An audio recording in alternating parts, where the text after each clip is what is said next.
Hey, alright, so I'm working on this rock wall back for for my Nano. I've got a 16-gallon Nuvo from Innovation.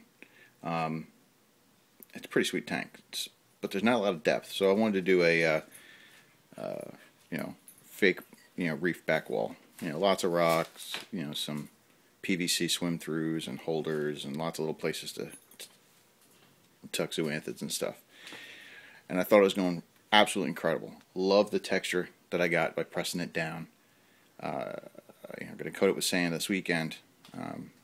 But first, I flipped over to the back after I was trimming the sides, the edges, so it fit in the tank. And I flipped it over. Now, I've already done some trimming, but wow! So you can't get this with the phone, but that's probably a good ½ inch to 3/4 inch rise off of the egg crate. Here and here and here. Look, that one looks good, right? So I looked and I had to leave the fish bag of tricks off to the side. Had to go to the auto restoration bag of tricks. Raid your parents or your grandparents, because I don't even know if they still sell them. But do you remember an electric knife? Right? In restoration and upholstery shops, they use these to do basically to trim foam.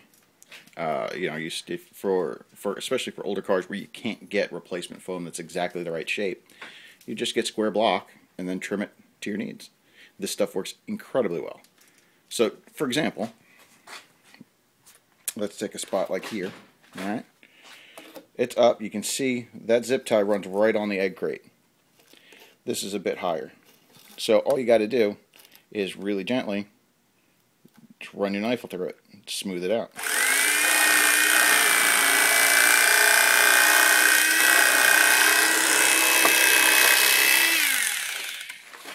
Let's try it this way, since it tends to move. I don't know if can you see this? Yeah, barely. Be right back.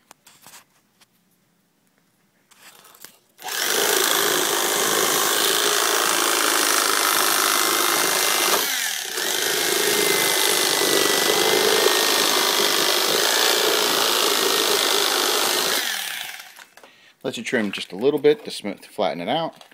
There are areas where I've taken out large chunks already, where it just kind of glides through. The drier the foam is, the easier it goes through. You'll notice